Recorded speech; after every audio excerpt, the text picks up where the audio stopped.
Okay, so today we will discuss few examples of linear time invariant and linearity and time invariant systems, and let us see uh, how to prove linearity and time invariance in the discrete time system.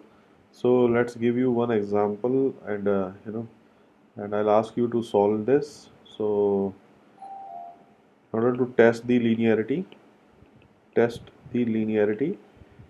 uh, there are three questions for this. So if you have, let us say, yn equal to 3xn plus 2 times x of n minus 1. Second one is yn equal to 3xn plus 2 times x of n minus 1 n plus 1 times x of n minus 1. And the third one is a to the just a second, yn equal to a to the power minus n times xn. So these are the three questions, and you should solve this. And after 5 or 6 minutes, I'll ask you what is the result, like which system is linear and which is not.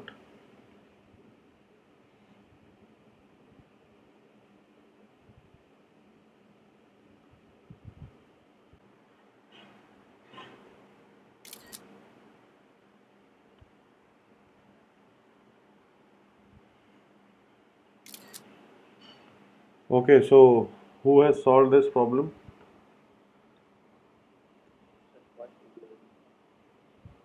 Uh, First one is linear. Okay, let us. And third. Okay, so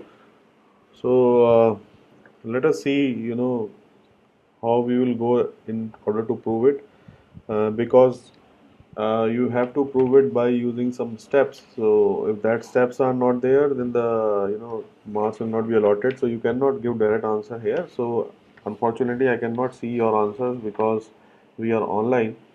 So I will show you the proofs. So you have to write proofs in the same format in your exams.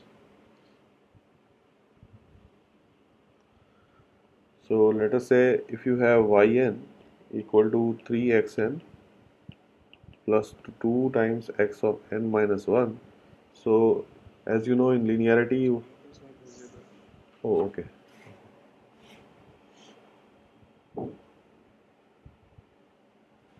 Okay, so as you have this question, so what you do is, in order to check the linearity, let us say we have two signals x1 and x2. So y1n will be 3x1n plus 2x1 n minus 1. This is due to uh, input x1, and its corresponding y1 will be this related by this equation. Same for y2n with x2n as the excitation. Now what we want to prove is, we want to prove a general output, which is because of the excitation of the combination of x1n and x2n, and they are related by alpha 1 and alpha 2 as the parameter. So you have to prove that this yn which you are getting here is a linear combination of the outputs y1n and y2n. So you know that we have this system H. So we have this input. So the system H is actually transforming this input by multiplying it with 3 and multiplying it with 2 and shifting with the time 1 and then adding it together. So what is exactly happening is, this H is transforming this input in a way that it has to be now 3 times alpha 1 x1n, alpha 2 x2n plus 2 times alpha 1 x1 n minus 1 plus alpha 2 x2 n minus 1. So it has to be in this format. So your H transforms your input into this format or this equation, and then what you can do is you can collect the terms for alpha 1.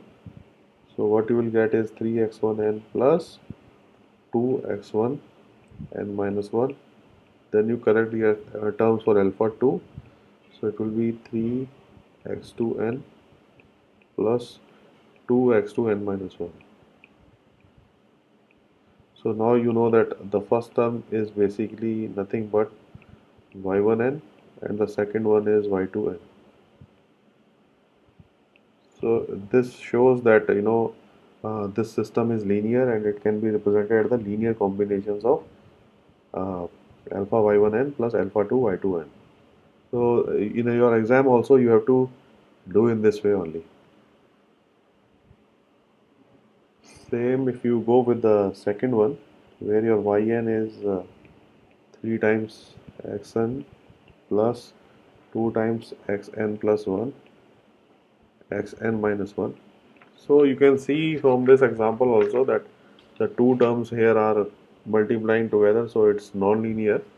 But how to prove it is again important. So what you have to do is same thing. Like if you apply input x1, the corresponding y1 that you will get is this,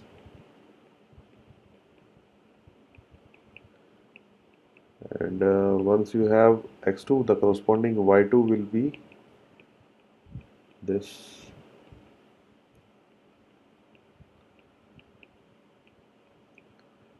So when you have these two, so now what you want to do is you want to check for yn when your input is alpha 1 x1n plus alpha 2 x2n. So now we have to see like what transformation this h is doing to the input, which is this one. So we know that the transformation that it is doing to the system is like it is multiplying by 3 and then it is multiplying by 3 the input signal first, and then it is actually adding to the 2 times this modification, which is alpha 1 x1 n plus 1 plus alpha 2 x2 n plus 1 times alpha 1 x1 n minus 1 plus alpha 2 x2 n minus 1. So now you can see that if you expand this terms here, you will get 4 terms out of this, and 2 terms are here. So once you expand this, you cannot get this signal which is onto the right side as linear combination of y1n plus y2n. So as you cannot get that because of the extra term that will come because of the multiplication of cross terms. So that is not here. So that's why this particular condition will not be met. So it is non-linear.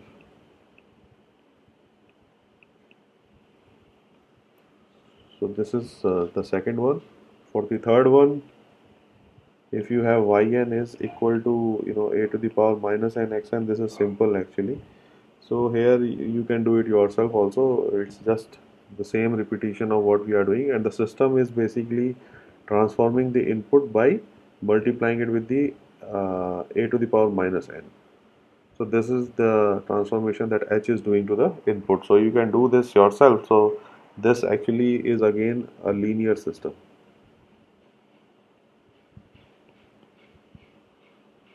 Okay, so once this is done, I'll give you one more question based on uh, to prove that whether that system is time invariant or not. So you have these three questions here. So let's say one is yn equal to yn minus 1 plus 3xn. Then you have yn equal to xn times yn minus 1, and then on the third you have yn equal to n times xn minus 1.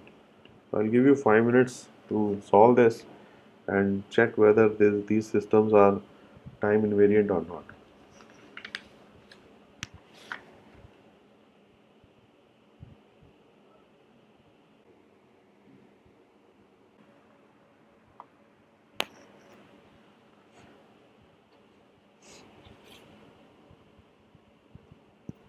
Okay, so let's solve this and see whether they are or not. So what is the definition of the time invariance?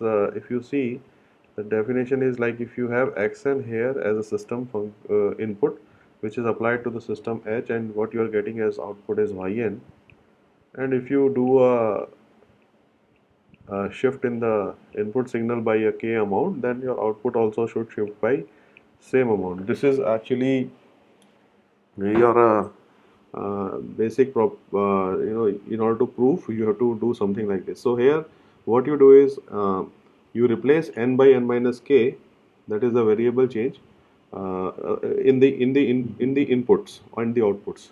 So when you do a indexing change, like if you replace the index, time index, that is what I am saying, n by n minus k. So what will be the answer? So what will the answer is like you are doing a n minus k shift, so it will be in the time index. So if in the time index it is shifted by k, then what it means is your it will be like this, plus 3xn minus k. So basically when you shift the time index by k amount, so it will be this, and this is the output you can get even when you apply yn minus k transformation. So the same thing you will get. Yn minus k will also give you the same result, and the when you are doing a x of n minus k by replacing the index of n by n minus k, also you will get this same result. So when both of them are same, that means it's a time invariant system. Hello, sir. Yes. Sir, I have looked some examples regarding time invariance. Mhm. That I am not able to understand to when we have to shift like in the input signal the time is shifted by minus k. Hmm. In some of the examples there is some function multiplied to x of n. Then are we supposed to shift on that? No. See, this third example will actually clarify your doubts on this. Let me first move to the second one, and then I will show that example also, which is the third one. So here, as you can see, this one is time invariant. So in the second case, if you see here, you have something like this. So once you do a very index change, that is indexing on the time. So once you do like n, you are shifting it by n minus k, then what you are getting here is in the second example, you will get h of x of n minus k, which is equal to x of n minus k, y of n minus k minus 1. And this you will easily get if you do y of n minus k on this side. So again, if you do yn minus k here, you will get this answer, which is given here. So again, this is time invariant. But in the third question, that will answer your question also. You have yn equal to n times xn minus 1. So in this situation, what happens is when you replace the time index of n by n minus k, what happens is this will not change actually. This will remain same. Why it will remain same? It will remain same because this n is now not the time index n. It is basically the transformation that is done. When you do h of x of n, so what this h is doing is it is actually transforming your signal by delaying it by one amount and multiplying it by n. So this n is not part of this time index. It's part of the system function. And what you are doing is you are actually shifting the signal by k amount on the time index. So once you are doing that, this will not be possible. So it will be n x of n minus k minus 1. But if you do y of n minus k, then what you are doing is you are actually replacing just n by n minus k. So wherever you find n, you replace it by n minus k. So in that case, what happens is it will become n minus k times x of n minus k minus 1. So this actually is not equal to the first one, so it's a time, not time invariant. So it's time variant system. So I think now it's clear to you, this thing. Yes, sir. So you have to see, like sometimes it becomes confusing that we have n there also and n inside the index also. But the thing is, you have to see in terms of the system function h, that what system function h is trying to do to this input. This is your main input, which is xn. So whatever is done inside this is different, and whatever is coming outside this is different. So that is because of the H transformation on the input signal. So in this way you can, your doubts will be, clarified. So you can try other examples also. So the important thing is, you can see here these coefficients, n, x, n minus 1. So I told you that, when we solve these using the linear constant, linear differential constant coefficients, linear differential equations, when we were doing it in the case of continuous time systems, same we'll be doing it in the discrete time systems. So here you can see the coefficient here is actually, it's not constant, it is multiplied by n. If you observe here, so this is multiplied by n, so that means it's a non it's not a constant differential equation, it's having a variable here. So that's why some way or the other this differential equation is not the part of, or not the type of differential equation that we are interested in. We are always interested in difference equations or differential equations where the coefficients multiplied with x of n minus 1 or xn are constant, like 2 or 3 or something like this. So this actually finishes off with the concepts of linearity and time invariance in case of discrete systems. So as I told you earlier also, we will be, moving fast in case of discrete systems, because most of it is having a similar treatment to that with what we had done with continuous time systems. So as you recall that in your continuous time systems, we developed the differential equations for, RC circuits, and we for different type of RC circuit like R, L, C, something like this we have done, right? We carried out the analysis, and we saw that they indeed form a differential equation which we can relate to other systems which we find in the, in the nature, whether it's a mechanical system or a electrical system. But if they have the same differential equation, so the interpretations of that differential equation will remain same irrespective of the system that governs it. So in the same way, in discrete time systems also we have different type of systems, like we have in this case. So I will only give you one example on this. Maybe you can look into other examples in books where we have, multiple discrete time systems. And the first example that I wanted to give is a moving average filter. So moving average filter. So this moving average filter is a length n moving filter, which is a simple system that produces an output equal to the arithmetic average of the recent n samples of the input signal. So it is basically nothing but a simple arithmetic average operation over the recent n samples of the input signal. So what it is trying to say is that the output yn will be actually nothing but a arithmetic average of this current signal, current input xn, one of its past, plus xn minus 2, like this. So you continue like this till some number n minus 1, and then you average it with n. So it's basically a simple averaging of the samples of the input signal, which you can represent in a compact form also, like this. So in this way you will have, multiple such kind of practical systems which indeed follow this type of averaging concept. And sometimes, a practical example for this particular moving average is like stock price indexing. So you can see, if you see the stock price with year, so what you will see is there will be some fluctuation in the, market price for a certain, for a certain commodity.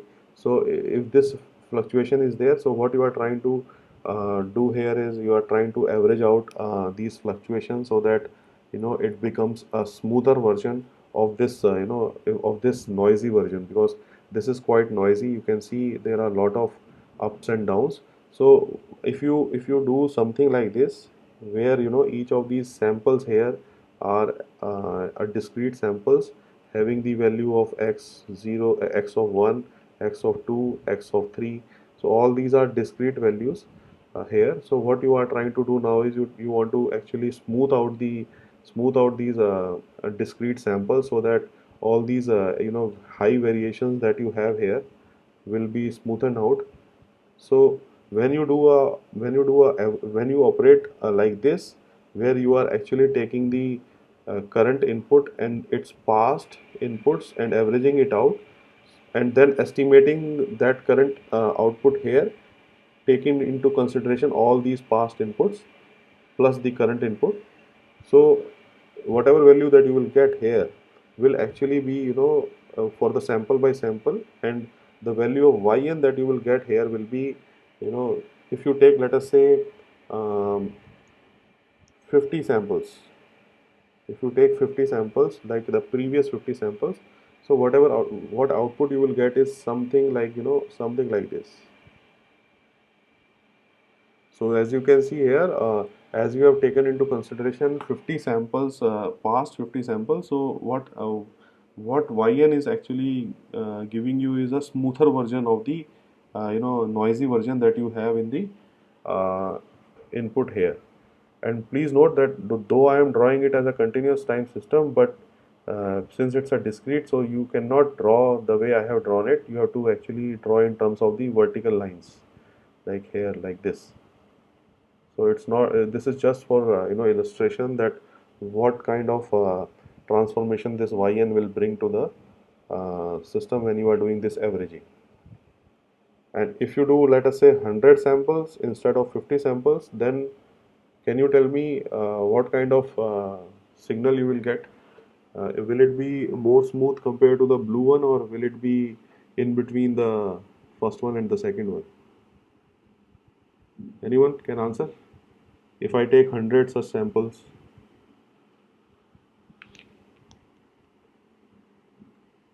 so if you take 100 such samples, what will happen is it will become more smooth version of this, because you are taking more samples to average it out. So what happens is, some way or the other, this particular this particular operation on the input signal is trying to do averaging, and the more samples you take, and the more smoother the signal will become. So this is basically, the moving averaging filter. And why it is called as moving averaging filter? It's called as moving averaging filter because you are having a window which is actually moving in this way, and in the size of this window is variable, is fixed to n. So as you move from left to right, it takes into consideration n samples, take its average, and get the estimate yn for that current input, and it moves from left to right and do the averaging every time. So that's why it is called as moving average filter. So if you have any questions here related to this, you can ask. Otherwise, I will move forward. So there are multiple such kind of systems. I am not going into the details of that, because uh, you can see it yourself also. Otherwise, it will be difficult to cover the course. So as we had differential equations in the case of continuous time system, similarly we have the corresponding difference equation. We call that as difference equation. Difference equation in case of discrete time systems. So how they are related to it, how it is represented, it is like this. You have the coefficients ak here, and then we have yn minus k equal to the coefficients equal to k equal to m. Then you have bk x of n minus k, and this is for n greater than n0. So n0 is the indexing of the initial condition. So for any value of n which is actually greater than n0, this equation is there. and this is also called as constant coefficient linear difference equation, and this is somewhat similar to what we have done with the continuous counterpart. And in order to solve this, because it will have multiple solutions, so what you have to have is, in order to get the particular solution for this particular differential equation, you should need you need actually the values of the initial conditions here. So here, you should know what are the initial conditions, like, some initial conditions will be here. So in order to solve this, so in this k will be running from, having some values. So you should know that the initial condition should be there, it has to be there in order to solve this differential equation or difference equation.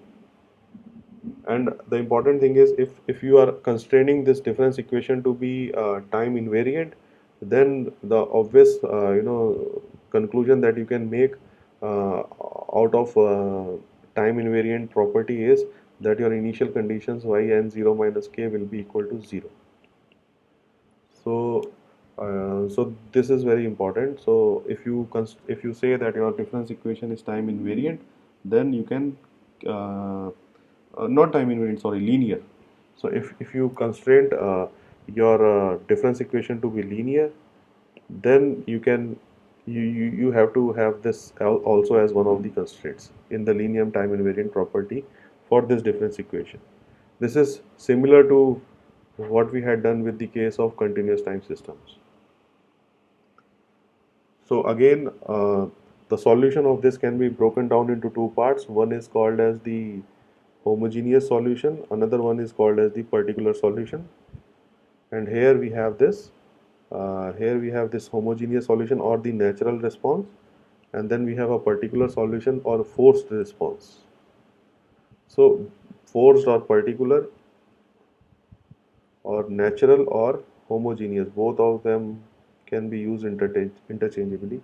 So this is similar to what we had done earlier. So once you have the natural response and the force response, you can combine them together to get to the final answer, which is the output of the difference output, which is the solution of this difference equation. So any questions here related to this? Okay, so if there are no questions, then you know that this particular difference equation, if you want to solve for the homogeneous part of it, then the homogeneous part means your input signal is 0. So what you will do is you will actually keep this equal to 0. So once you have this equal to 0, the solutions that you will get for solving this difference equation uh, will be the solution for the YHN. So this is used for solving for the homogeneous part of the homogeneous part of this Yn. So the characteristic equation that is used to govern this differential equation is basically this: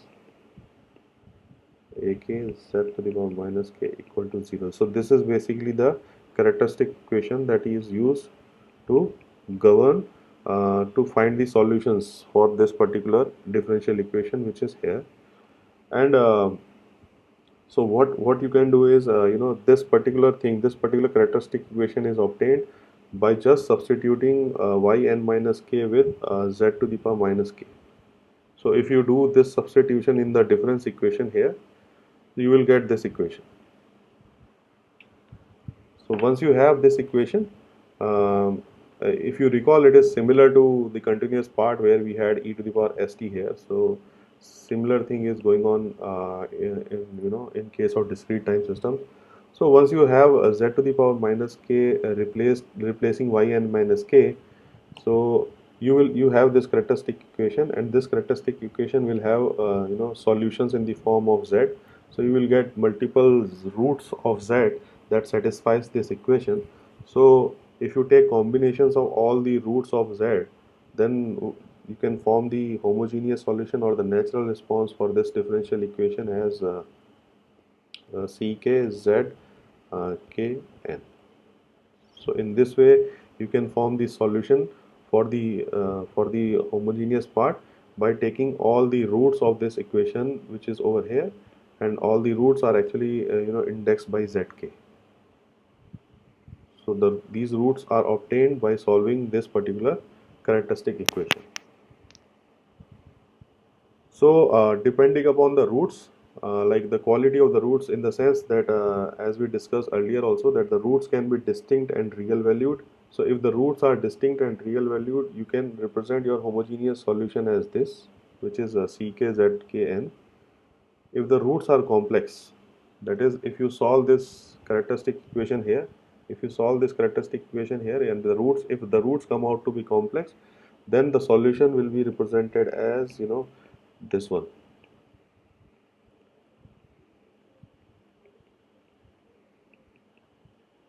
So here this C1 is the constant, and R1 is basically the polar form representation of the complex numbers. Let us say the roots of this characteristic equation that you got is R1 e to the power j sigma 1. So this R1 is basically this.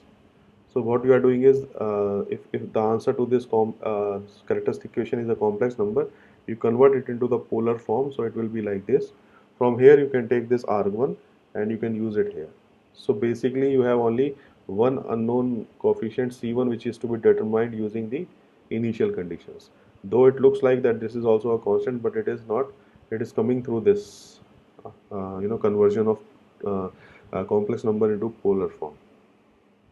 Alternate version of this also is there, which we discussed in the continuous time case also, and that is, you can replace it by d1 r1 n cos omega 1 n plus d2 r1 n, not like this, r1 n sine omega 1 n. So these two are equivalent forms. Either of that can be used in order to solve for the homogeneous part of the output signal yn. And the third thing is, if you have multiple roots, that is, you have z minus z1 to the power r, so where r is the multiplicity here. So if that is the situation, then you can write your homogeneous solution yHn as C11 C12n plus C13n square plus dot dot dot C1r n r minus 1. Then you can write it like this. Then you can form the other part of the solution. So this is the case when you have a constant value of z1, this root z1 repeated r times. So in this way you can form the homogeneous solution for the multiplicity of the roots. So all this is parallel to what we had done earlier, so there is nothing new about it. So in the next class we will solve some examples, and then we will go forward and understand the other parts related to discrete time systems. So if you have any question, you can ask, otherwise you can leave the class now. Okay, thank you.